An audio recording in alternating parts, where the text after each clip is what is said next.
Hi സുഹൃത്തുക്കളെ, അങ്ങനെ കേന്ദ്രീയ വിദ്യാലയങ്ങളിലേക്കും Navodaya വിദ്യാലയങ്ങളിലേക്കുമുള്ള റിക്രൂട്ട്മെന്റിന്റെ application window open ആയിരിക്കുകയാണ്. അപ്പോൾ നിങ്ങളുടെ ഒഫീഷ്യൽ വെബ്സൈറ്റ് വഴി CBSEയുടെയും KVയുടെയും നവോദയയുടെയും ഒഫീഷ്യൽ വെബ്സൈറ്റുകൾ വഴി നിങ്ങൾക്ക് ആപ്ലിക്കേഷൻ കൊടുക്കാം. ഏതെങ്കിലും ഒരു വെബ്സൈറ്റ് വഴി ആപ്ലിക്കേഷൻ കൊടുത്താൽ മതിയാകും. ഇപ്പൊ കേന്ദ്രീയ വിദ്യാലയങ്ങളിലേക്കും നവോദയ വിദ്യാലയങ്ങളിലേക്കും കോമൺ ആയിട്ടാണ് റിക്രൂട്ട്മെന്റ് നടക്കുന്നത് എന്നുള്ള കാര്യം മനസ്സിലാക്കുക. അപ്പൊ ഇത്തവണത്തെ റിക്രൂട്ട്മെന്റിൽ എന്തൊക്കെയാണ് പ്രധാനപ്പെട്ട മാറ്റങ്ങൾ? കുറെ മാറ്റങ്ങൾ വന്നിട്ടുണ്ട്. എക്സാം പാറ്റേണിന്റെ മാറ്റങ്ങൾ വന്നിട്ടുണ്ട്. അതുപോലെ തന്നെ മാർക്കിംഗ് സ്കീം, സിലബസ് തുടങ്ങിയ കാര്യങ്ങളിലൊക്കെ മാറ്റമുണ്ട്. അപ്പൊ അത് എന്തൊക്കെയാണ്, എങ്ങനെയാണ് ഇതിലേക്കുള്ള റിക്രൂട്ട്മെന്റ് നടക്കുക എന്നുള്ള കാര്യങ്ങളൊക്കെ വളരെ വിശദമായിട്ട് നമുക്ക് ഈ വീഡിയോയിൽ കാണാം. അപ്പോൾ നമുക്ക് ഈ വീഡിയോയിലേക്ക് നോക്കാം. പ്രധാനപ്പെട്ട കണ്ടന്റ് എന്തൊക്കെയാണെന്ന് നോക്കാം. അതിന് മുന്നേ പറയട്ടെ, I+ KV PGTക്കും NVS PGTക്കും വേണ്ടിയിട്ട്, അതുപോലെ PGTയുടെ TGTയുടെ ടയർ 1 പരീക്ഷകൾക്ക് വേണ്ടിയിട്ടും I+ ഇന്റൻസീവ് ആയിട്ടുള്ള കോച്ചിങ് ഒരുക്കിയിട്ടുണ്ട്. അതുപോലെ തന്നെ ടയർ 2 ഫിസിക്സ്, കെമിസ്ട്രി, കൊമേഴ്സ് വിഷയങ്ങൾക്കായിട്ടും ഇന്റൻസീവ് ആയിട്ടുള്ള കോച്ചിങ് ഉണ്ട്. നിങ്ങൾക്ക് അതിലേക്ക് ഇപ്പോൾ ഏർലി ബേർഡ് ഓഫറോട് കൂടി ജോയിൻ ചെയ്യാവുന്നതാണ്. ജോയിൻ ചെയ്യാനായിട്ട് വീഡിയോ ഡിസ്ക്രിപ്ഷനിലുള്ള നമ്പറിൽ കോൺടാക്ട് ചെയ്യുക, അല്ലെങ്കിൽ ഗൂഗിൾ ഫോം ഫില്ല് ചെയ്യുക. ഓക്കെ, അപ്പൊ നമുക്ക് വീഡിയോയിലേക്ക് കടക്കാം. കേന്ദ്രീയ വിദ്യാലയങ്ങളിലേക്കും ജവഹർ നവോദയ വിദ്യാലയങ്ങളിലേക്കുമാണ് ഈ റിക്രൂട്ട്മെന്റ് ഉള്ളത് എന്നുള്ള കാര്യം നമുക്കറിയാമല്ലോ. അപ്പൊ കേന്ദ്രീയ വിദ്യാലയങ്ങൾ രാജ്യം മുഴുവൻ നോക്കുകയാണെങ്കിൽ 1228 KVകളുണ്ട്. അതേപോലെ 653 നവോദയ വിദ്യാലയങ്ങളിലും മൊത്തത്തിൽ ഓൾ ഇന്ത്യ ഉണ്ട്. കേരളത്തിലും ഒരുപാട് KVകളും നവോദയ വിദ്യാലയങ്ങളും പ്രവർത്തിക്കുന്നുള്ളതായിട്ട് നമുക്കറിയാം. അപ്പൊ അവിടേക്കാണ് ഈ റിക്രൂട്ട്മെന്റ് വരുന്നത്. അവിടെയുള്ള ടീച്ചർമാർ, അതായത് കേന്ദ്ര സർക്കാർ സാലറിയോടുകൂടി കേന്ദ്ര സർക്കാർ അധ്യാപകരാകാനുള്ള ഒരു ഓപ്പർച്യൂണിറ്റിയാണ് നിങ്ങൾക്ക് വന്നിരിക്കുന്നത്. അപ്പൊ ഇതിൽ ഈ നവോദയ വിദ്യാലയങ്ങൾ റെസിഡൻഷ്യൽ ഇൻസ്റ്റിറ്റ്യൂഷൻസ് ആണ് എന്നുള്ള കാര്യം പ്രത്യേകം മനസ്സിലാക്കുക. അതുകൊണ്ട് തന്നെ ടീച്ചേഴ്സും ഇവിടേക്ക് നവോദയ വിദ്യാലയങ്ങളിലേക്ക് തിരഞ്ഞെടുക്കപ്പെടുന്ന ടീച്ചേഴ്സ് അവിടെ തന്നെ സ്റ്റേ ചെയ്യേണ്ടതായിട്ടുണ്ട് എന്നുള്ള കാര്യം ഇവിടെ നമ്മൾ മനസ്സിലാക്കേണ്ടതായിട്ടുണ്ട്. അപ്പോൾ ആപ്ലിക്കേഷൻ വിൻഡോ ഓപ്പൺ ആയിട്ടുണ്ട്. ഈ നവംബർ 14 മുതൽ ഓപ്പൺ ആയിട്ടുണ്ട് എന്നുള്ളതാണ് KVയും നവോദയ വിദ്യാലയങ്ങളും അറിയിച്ചിട്ടുള്ളത്.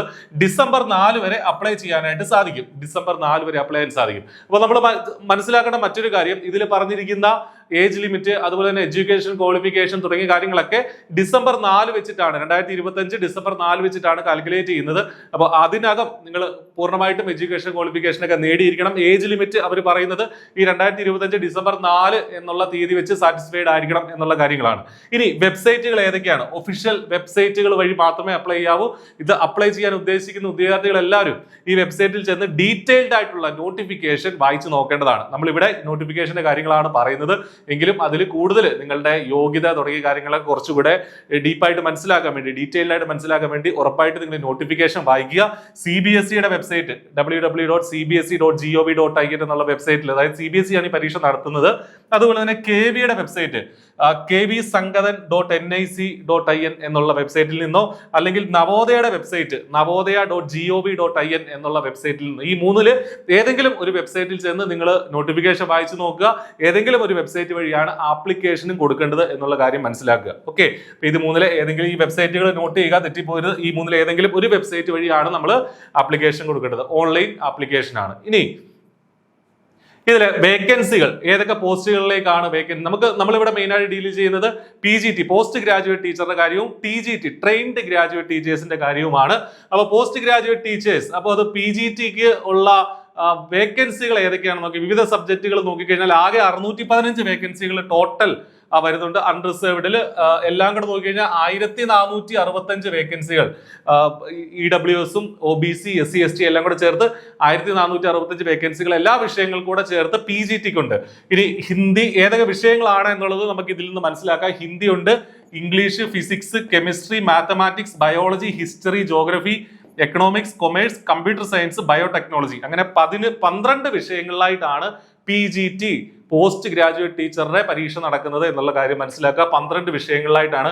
ഓരോന്നിന്റെയും വേക്കൻസികൾ സെപ്പറേറ്റ് ചെയ്ത് ഇവിടെ കൊടുത്തിട്ടുണ്ട് എന്നുള്ള കാര്യം കൂടെ നമ്മൾ മനസ്സിലാക്കേണ്ടതാണ്. അൺറിസർവ്ഡ് എത്ര, EWS എത്ര, OBS എത്ര. ഇപ്പൊ ഉദാഹരണത്തിന് ഫിസിക്സ് ആണെങ്കിൽ 89 വേക്കൻസികൾ അൺറിസർവ്ഡ് ആയിട്ടുണ്ട്, 21 വേക്കൻസികൾ EWSലുണ്ട്, OBC 57 വേക്കൻസി ഉണ്ട്, SC 31, ST 15, ടോട്ടൽ 213 വേക്കൻസികൾ ഓൾ ഇന്ത്യ ആയിട്ട് ഉണ്ട് എന്നുള്ള കാര്യം മനസ്സിലാക്കുക. അപ്പൊ കെമിസ്ട്രിക്ക് അതുപോലെ തന്നെ വേക്കൻസികളുണ്ട്. ഏറ്റവും കൂടുതൽ വേക്കൻസികൾ വരുന്ന 2 സബ്ജക്റ്റ് ആണ് ഫിസിക്സും കെമിസ്ട്രി എന്ന് പറയുന്നത്.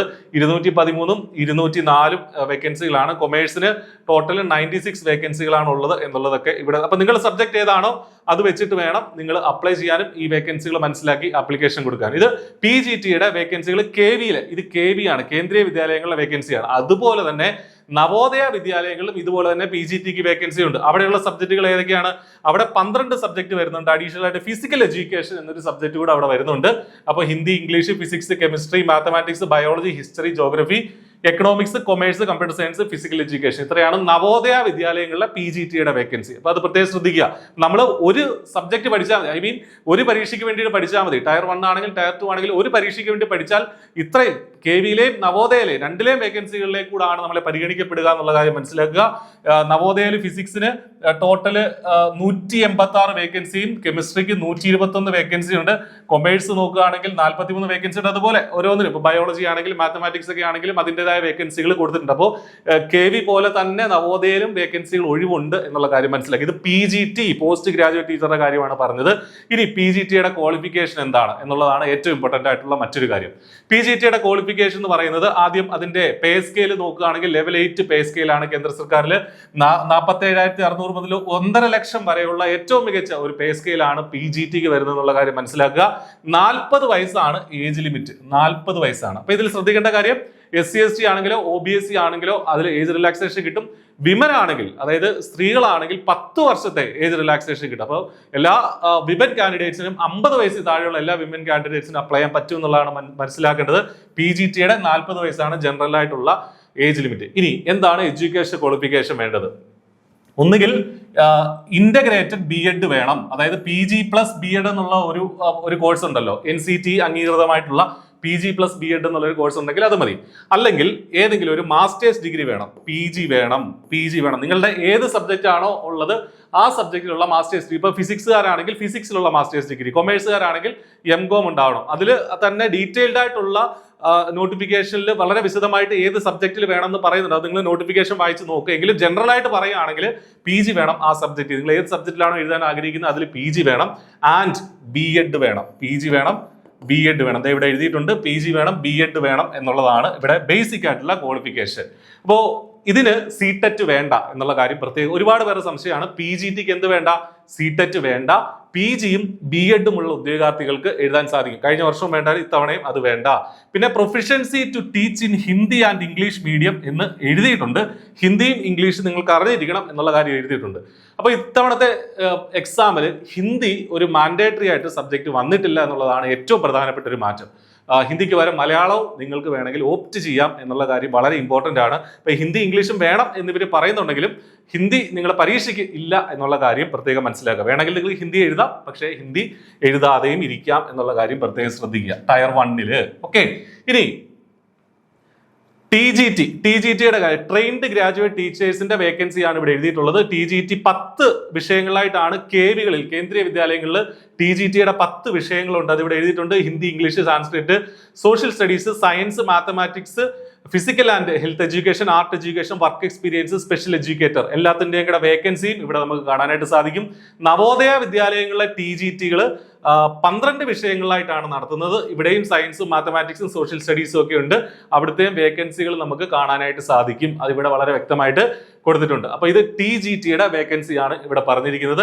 ഇനി TGTയുടെ ക്വാളിഫിക്കേഷൻ എന്താണ്? 35 വയസ്സാണ് അതിന്റെ ഏജ് ലിമിറ്റ് എന്നുള്ള കാര്യം ശ്രദ്ധിക്കുക. ഇവിടെയും ഏജ് റിലാക്സേഷൻ ആപ്ലിക്കബിൾ ആണ്, 35 വയസ്സാണ്. ഇനി ഇവിടുത്തെ പ്രത്യേകത എന്താണ്? ഇവിടുത്തെ ക്വാളിഫിക്കേഷൻ എന്ന് പറഞ്ഞാൽ നിങ്ങൾ ഏത് വിഷയത്തിലാണോ എഴുതാൻ ആഗ്രഹിക്കുന്ന ആ വിഷയത്തിൽ ഒരു ഡിഗ്രി ഉണ്ടാവണം എന്നുള്ളതാണ്. PG അല്ല, ഡിഗ്രി മതി.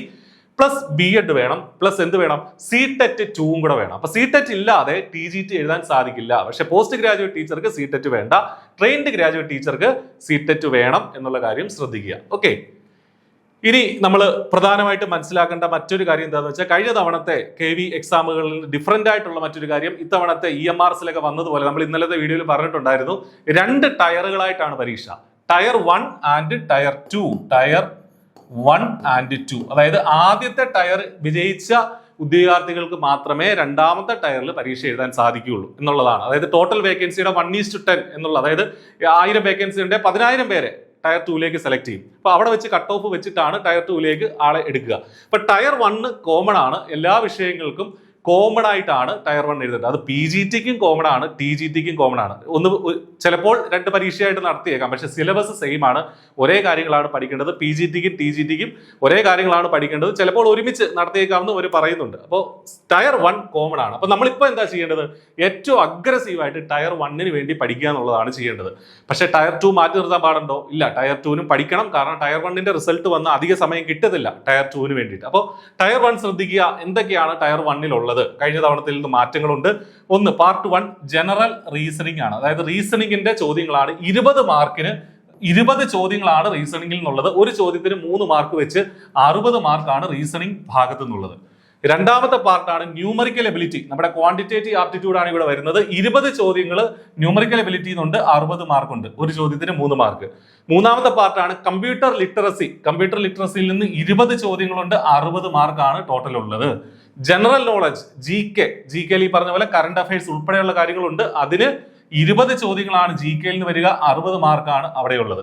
ഇനി ഇംഗ്ലീഷ് പാർട്ട് 5 ഇംഗ്ലീഷ് ആണ്. ഇംഗ്ലീഷിൽ നിന്ന് 10 ചോദ്യങ്ങൾ, ഒരു ചോദ്യത്തിന് 3 മാർക്ക് വെച്ച് 30 മാർക്ക്. ഈ നാലാമത്തെ അവസാനത്തെ പാർട്ട് 6 ആണ് നമ്മൾ ശ്രദ്ധിക്കേണ്ടത്, ലാംഗ്വേജ് കോമ്പീറ്റൻസി ടെസ്റ്റ്. കഴിഞ്ഞ തവണത്തേക്ക് KVയിൽ ഹിന്ദി മാൻഡേറ്ററി ആയിരുന്നു, ഹിന്ദി നമ്മൾ എഴുതിയേ പറ്റുള്ളായിരുന്നു. പക്ഷെ ഇവിടെ ഹിന്ദി ഒഴിവാക്കിയിട്ടുണ്ട്. 1 അതർ മോഡേൺ ഇന്ത്യൻ ലാംഗ്വേജസ് എന്നേ പറയുന്നുള്ളൂ. ഏതാണ് മോഡേൺ ഇന്ത്യൻ ലാംഗ്വേജസ്? 12 ഭാഷകളുണ്ട്. ഇവർ തന്നിരിക്കുന്ന നോട്ടിഫിക്കേഷൻ പ്രകാരം 12 ഭാഷകളുണ്ട് മോഡേൺ ഇന്ത്യൻ ലാംഗ്വേജസ്. അതിൽ ഏതെങ്കിലും ഒരു ഭാഷ സെലക്ട് ചെയ്യാം. അതിൽ മലയാളം ഉണ്ട് എന്നുള്ളതാണ് നമ്മൾ മനസ്സിലാക്കേണ്ട കാര്യം. അപ്പോൾ നമുക്ക് വളരെ അഡ്വാൻറ്റേജ് ആണ്. മലയാളം മതിയാകും. നമ്മൾ കേരളത്തിലുള്ള ഉദ്യോഗാർത്ഥികൾക്ക് 10 ചോദ്യങ്ങൾ അതിൽ നിന്ന് ചോദിക്കും, 30 മാർക്കാണ് അവിടെ നിന്ന് വരിക. അപ്പൊ ഇതാണ് ബേസിക് ആയിട്ടുള്ള ടയർ 1ന്റെ സിലബസ് എന്ന് പറയുന്നത്, ടയർ 1ന്റെ പാറ്റേൺ എന്ന് പറയുന്നത്. ഇതിന് നെഗറ്റീവ് മാർക്ക് ഉണ്ടോ? ഉണ്ട്. 3 മാർക്ക് ആണ് ഒരു ചോദ്യത്തിനെങ്കിൽ 1/3 നെഗറ്റീവ് മാർക്ക് ഉണ്ട്. അതായത് 1 മാർക്ക് നെഗറ്റീവ്, തെറ്റിക്കഴിഞ്ഞാൽ 1 മാർക്ക് നെഗറ്റീവ് ആകും എന്നുള്ള കാര്യം കൂടെ ശ്രദ്ധിക്കുക. അപ്പൊ ഇതാണ് ടയർ 1ന്റെ എക്സാം പാറ്റേൺ. എല്ലാവരും ഈ ടയർ 1 പഠിച്ച് പാസ്സായെങ്കിൽ മാത്രമേ, ഇത് കടന്നെങ്കിൽ മാത്രമേ ടയർ 2 എഴുതാനായിട്ടുള്ള യോഗ്യത നേടുകയുള്ളൂ. ഓക്കെ, അപ്പൊ ടയർ 1ൽ എന്തില്ല? സബ്ജക്റ്റ് ഇല്ല. നിങ്ങൾ ഫിസിക്സ് ആണെങ്കിലും കെമിസ്ട്രി ആണെങ്കിലും ഹിന്ദി ആണെങ്കിലും ഇംഗ്ലീഷ് ആണെങ്കിലും സബ്ജക്റ്റ് ഇല്ല. ടയർ 1 കോമൺ ആണ്. നമ്മളിപ്പോൾ പഠിക്കേണ്ടത് ടയർ 1ന് വേണ്ടിയിട്ടാണ്. I+ന്റെ ഏറ്റവും ഇന്റൻസീവ് ആയിട്ടുള്ള കോച്ചിങ് ടയർ 1ന് വേണ്ടിയിട്ട് സ്റ്റാർട്ട് ചെയ്ത് കഴിഞ്ഞു. നിങ്ങൾക്ക് ആ ബാച്ചിൽ ജോയിൻ ചെയ്യാവുന്നതാണ്. ടയർ 2 എന്താണ്? ടയർ 2 എന്ന് പറയുന്നത് ഒബ്ജക്റ്റീവ് ഉണ്ട്. ഈ ടയർ 1 എന്നുള്ളത് OMR തന്നെയാണ് കേട്ടോ, ഒബ്ജക്റ്റീവ് ടൈപ്പ് പരീക്ഷ തന്നെയാണ്, ഡിസ്ക്രിപ്റ്റീവ് ഇല്ല. പക്ഷെ ടയർ 2ൽ ഒബ്ജക്റ്റീവ് പ്ലസ് ഡിസ്ക്രിപ്റ്റീവ് ആണ്. ടോട്ടൽ 2.5 മണിക്കൂറിന്റെ പരീക്ഷയാണ്. ടയർ 1 2 മണിക്കൂറായിരുന്നു കേട്ടോ. 120 മിനിറ്റ് ആണ് നമുക്ക് കിട്ടുക, 100 ചോദ്യങ്ങൾ 120. ഇവിടെ 2.5 മണിക്കൂറാണ് നമുക്കുള്ളത്.